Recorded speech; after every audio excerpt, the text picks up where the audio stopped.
There has been an awakening. Have you felt it? The world is awakening. Spiritual mankind is becoming one with the gods. As ancient mythology has always proven, that characters like Prometheus, Samael, or the pagan gods such as Prometheus or Titans, has always wanted to see mankind have equal rights with the divine.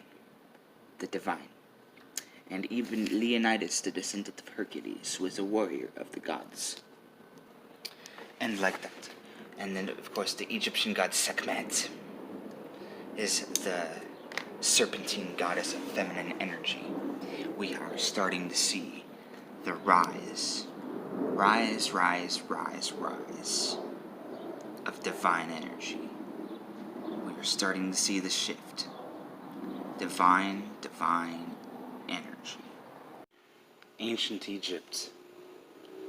What a land of mystical entrepreneurs ready to expand the ultimate consciousness of mankind. It is ready. Mankind is ready to awaken to its full potential, and it has been ready for generations. It is time, slowly and devoutly. It is time for you all to see ancient Egypt, the man of awakening. The real essence of the pyramid is to transfer energy to the stars. Mankind is slowly going to keep awakening, and they're going to keep seeing what the ancient Egypts have always known. The heart chakra, which is the Ankh, the power within us all, the power to do what thou wilt. The star goddess Nut, and the earth god Jeb, lovers for eternity. And of course, the lovers Osiris and Isis, the goddess of all nature. Having eternal, sacred sex upon death to create Horus, the Eye of Awakening, the Eye of Horus, Irama de Pilis. No, that's Saudi Arabia. But yes, mankind is slowly awakening to its own power, to its own needs.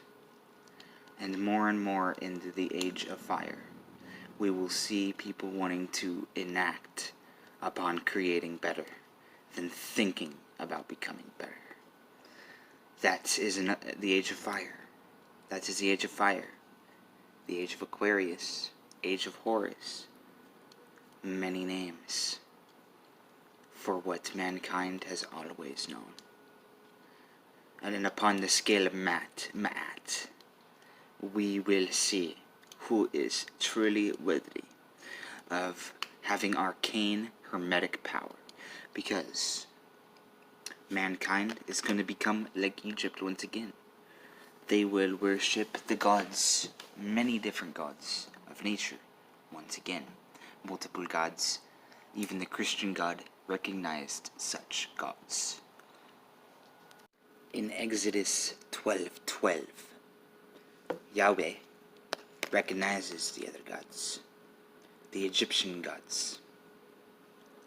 Throughout that whole story from, I think, Exodus 11 to Exodus 12, specifically Exodus 12:12, he recognizes other gods.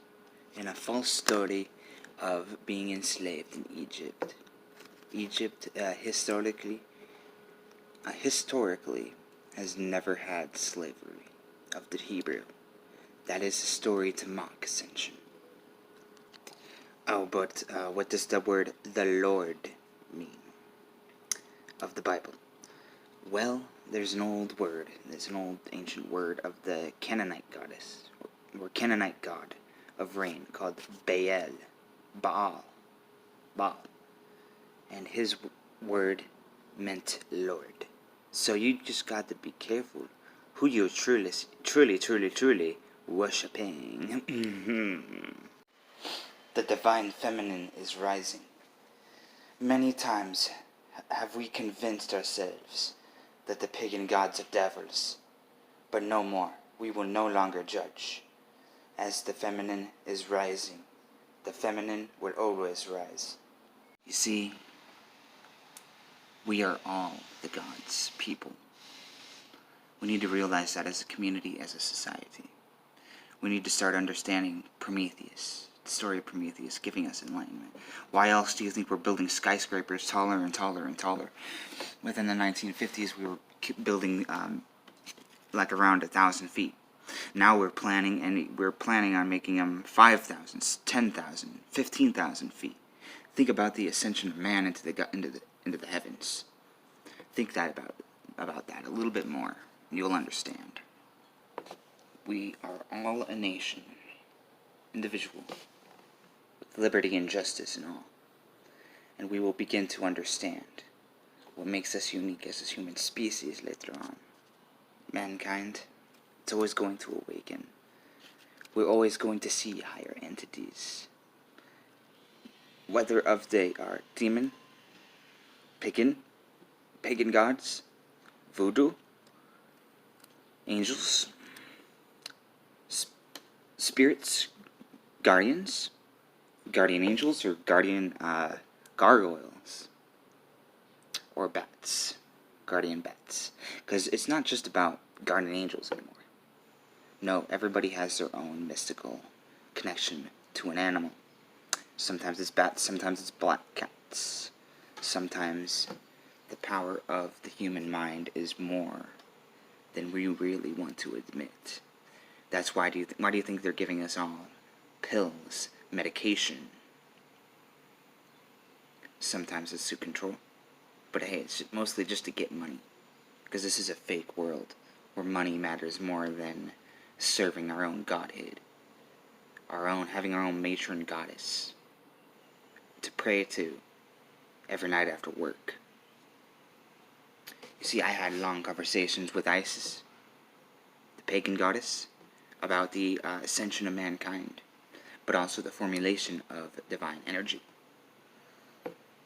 And I am her consultant. And I have had many good conversations, inspiring stories, inspiring things to always say to my lovely, lovely goddess. And there are things out there that are ascending mankind. And a lot of people don't want to see this. A lot of people really don't. Because we're still in this state of ignorance. And I had to make an entire video about all that whole story about burning Aboriginal bullshit in Australia. Because it's not right. You're burning away an entire culture. You're burning away history. And if that's the Christians' only defense for their religion, to remove history, then so be it. I did see it many times. What is it? Pat Thompson, whatever that televangelist name is. He even said Buddhist statues are now demonic. So is that your only defense? Like, is that the only religious defense against demonic possession? Saying things that clearly are not demonic lead to demonic possession. You gotta think about that for a second. But the presence of ancient Egypt is seeping into the New Age mysticism. We are, yes, I have to admit, yes, we are teaching people how to become more of a divination expert. We are teaching people mysticism. Yes, that's really the New Age. But that is shielded from people that just glance at the New Age, and just kind of see it as a hopey thing, as something to see hope in. But yes, the majority of mysticism, mostly the oracle cards and the tarot cards, yes, they are all from Egypt. because Egypt was the king of the lands, 48 gods total, divided by 2 for Lower and Upper Egypt. And yes, mankind is starting to realize this, that it matches the chromosomes of the human body with how many gods there are in Egypt. Yes, Egyptian people have had their own altars in their bedrooms. They've had fancy beads. They value the colors turquoise, gold, but on a hermetic level they worshipped as well gold to represent sunrise, the sun, the solar disk, red to represent magic, black to represent spiritual defense, because yes, real witches wear black to protect themselves from negative entities, and that they worshipped black so much that it became almost a hermetic color for them to worship, red and black. So yeah, but their main colors were gold and turquoise for all their artwork. They had their own hieroglyphs.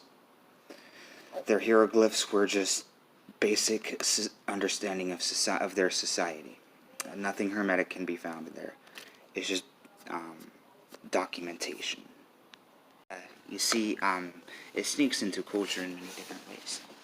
Like, this is the pagan goddess, the horns, Hecate. Many different goddesses with horns here.